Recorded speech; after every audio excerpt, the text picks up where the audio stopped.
Moving on to our next example, design a DFA over an input symbol A and B such that every string accepted must start and end with the same symbol. यानी कि अगर A से start हुआ है तो A से ख़त्म होना चाहिए और B से स्टार्ट हुआ है तो B से ख़त्म होना चाहिए, बीच में कोई भी सिंबल है उससे हम लोग को कोई फ़र्क नहीं पड़ना है।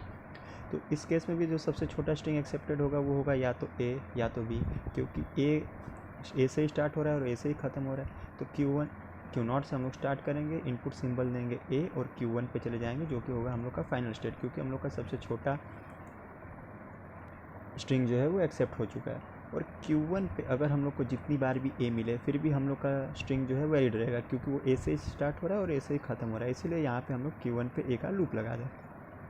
और अगर Q0 पे हम लोग को B मिल जाता है तो फिर से वही कंडीशन, Q2 को फाइनल स्टेट बनाएंगे और Q2 पे B का लूप लगा देंगे, फिर भी हम लोग का स्ट्रिंग वैलिड रहेगा। लेकिन जैसे कि DFA कंप्लीट सिस्टम है तो हम लोग को ये भी बताना है, अगर Q1 पे B मिलता है तो हम लोग क्या करेंगे। Q1 पे अगर B मिलता है तो हम लोग इसको एक Q3 पे भेजेंगे, जो कि एक डेड स्टेट होगा, क्योंकि इसमें A से स्टार्ट हो रहा है और लास्ट में B मिल गया तो हम लोग का स्ट्रिंग जो है वो इनवैलिड हो जाएगा। और Q3 पे आने के बाद जितनी बार भी B मिले हम लोग यहाँ पे B का लूप लगा देंगे, क्योंकि फिर भी वो स्ट्रिंग इनवैलिड ही रहेगा। लेकिन अगर Q3 पे हम लोग को A मिल जाता है, यानी कि हम लोग A से स्टार्ट कर रहे हैं और लास्ट में हम लोग को A मिल गया, तो फिर वो स्ट्रिंग तो वैलिड हो जाएगी, इसीलिए इसको हम लोग फाइनल स्टेट Q1 पे भेजेंगे, जो कि स्ट्रिंग को एक्सेप्ट कर लेगा। सेम उसी तरह से B वाले कंडीशन में भी वही होगा, अगर Q2 पे हम लोग को A मिलता है तो हम लोग इसको डेड स्टेट में भेजेंगे Q4 पे और यहाँ पे A का लूप लगा दें। लेकिन अगर यहाँ पे फिर से हम लोग को B मिल गया, यानी कि B से स्टार्ट किया है हम लोगों ने और फिर से B मिल गया, यानी कि स्ट्रिंग जो है वो वैलिड हो गया, तो इसको हम लोग एक्सेप्टिंग स्टेट Q2 पे भेजेंगे, जो कि हम लोग का फाइनल स्टेट। सो हम लोग का नेक्स्ट एग्जांपल है, design a DFA over input symbol A and B such that every string accepted must start and and with different symbol. यानी कि यहाँ पे अगर A से स्टार्ट हो रहा है तो स्ट्रिंग B से ख़त्म होना चाहिए, या फिर B से स्टार्ट हो रहा है तो A से ख़त्म होना चाहिए। तो इस केस में हम लोग का जो सबसे छोटा स्ट्रिंग होगा वो होगा या तो AB या तो BA। तो चलिए हम लोग उसका DFA का डिज़ाइनिंग शुरू करते हैं। Q0 पे अगर A मिलेगा तो हम लोग Q1 पे जाएंगे, और Q1 पे फिर B मिलेगा तो हम लोग Q2 पे जाएंगे, जो कि हम लोग का होगा फाइनल स्टेट।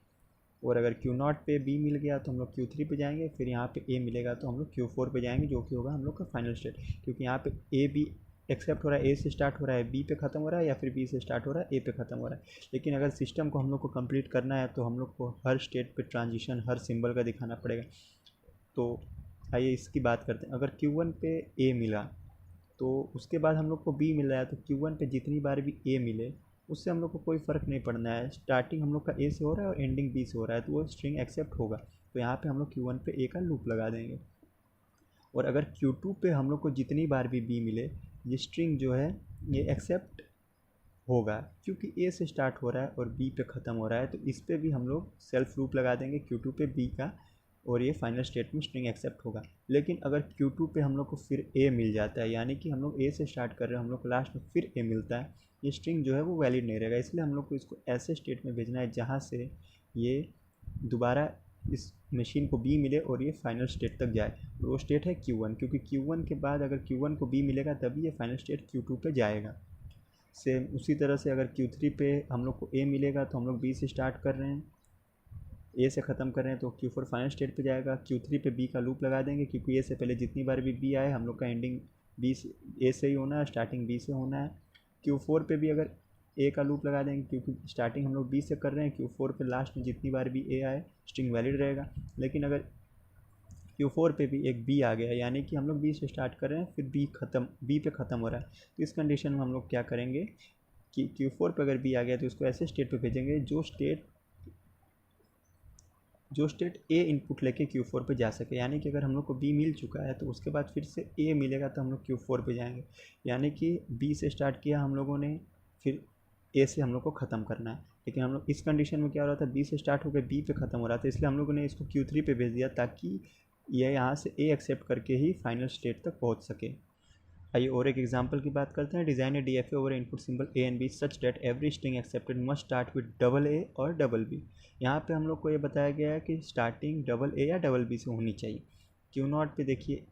सबसे छोटा स्ट्रिंग डबल A या डबल B है, तो Q0 पे अगर A आता है तो हम लोग Q1 पे चले जाते हैं, फिर से एक A आता है तो Q2 पे चले जाते हैं। सेम उसी तरह से Q0 पे अगर B आता है तो हम Q3 पे जाते हैं, और Q0 पे फिर एक B आता है तो हम लोग Q4 पे जाते हैं, जो कि होगा हम लोग का फाइनल स्टेट, और ये भी हम लोग का होगा फाइनल स्टेट। लेकिन अब हम लोग को DFA को कंप्लीट करना है, तो आपको ये कंडीशन में बता चुका हूँ कि अगर स्टार्टिंग विथ कंडीशन है तो लास्ट में हम लोग फाइनल स्टेट पे लूप लगा सकते हैं, क्योंकि स्टार्टिंग डबल ए से हो चुकी है। अब लास्ट में जितनी बार भाई ए आए या बी आए उससे हम लोग को कोई फ़र्क नहीं पड़ता, तो स्ट्रिंग एक्सेप्ट होना ही। सेम उसी तरह से Q4 पे भी हम लोग एक ए बी का लूप लगा देते हैं। तो Q2 और Q4 पे हम लोगों ने ए और बी दोनों के लिए ट्रांजिशन दिखा दिया, Q0 पे भी ए और बी दोनों के लिए ट्रांजिशन दिखा दिया। लेकिन अगर Q1 पे हम लोगों ने ए का ट्रांजिशन दिखाया, अगर Q1 पे हम लोग को बी मिलता है तो उसको हम लोग एक डेड स्टेट Q3 पे भेज देंगे, क्योंकि हम लोग को डबल ए से स्टार्ट करना है, और अगर एक ए के बाद फिर बी मिल गया तो वो स्ट्रिंग एक्सेप्ट नहीं होगा किसी भी हालत में। इसीलिए हम लोग उसको Q3 डेड स्टेट पे भेज देंगे। सेम उसी तरह, सॉरी ये Q3 नहीं है, Q5 है जो कि डेड स्टेट है। सेम उसी तरह अगर Q3 पे फिर ए मिलता है, बी के बाद ए मिल गया बिना डबल बी मिले, तो भी हम लोग डेड स्टेट पे जाएंगे और मशीन वहाँ पे हॉल्ट करेगा। और फिर उसके बाद डेड स्टेट पे एक ए बी का लूप लगा देंगे, क्योंकि ए बी या फिर बी ए के बाद ए आए या बी आए वो स्ट्रिंग हम लोग का वैलिड नहीं होगा। और अगर यहाँ पे हम लोग देख रहे हैं दो फाइनल स्टेट है, हम लोग चाहें तो इसको कंबाइन करके एक ही फाइनल स्टेट में बना सकते हैं, क्योंकि इन दोनों की प्रॉपर्टी सेम है। ये दोनों फाइनल स्टेट और दोनों पे ए बी का लूप है, तो इन दोनों की जगह आप चाहें तो आप इन दोनों को कंबाइन करके एक ही फाइनल स्टेट बना सकते हैं। मैं थोड़ा एग्जांपल्स को बहुत जल्दी जल्दी एक्सप्लेन कर रहा हूँ, क्योंकि हम लोग के सिलेबस में बहुत लंबा कोर्स हम लोग को कवर करना है। और जैसे कि आप लोग बेसिक्स अगर समझ रहे होंगे तो एग्जांपल्स आपके लिए समझना कोई बहुत बड़ी बात नहीं होगी, क्योंकि हम लोग को बहुत लंबा कोर्स कवर करना है, इसलिए मुझे थोड़ा जल्दी जल्दी करना पड़ेगा। लेकिन फिर भी अगर आपको कुछ समझ में नहीं आ रहा है तो आप मुझसे पर्सनली पूछ सकते हैं। Thank you.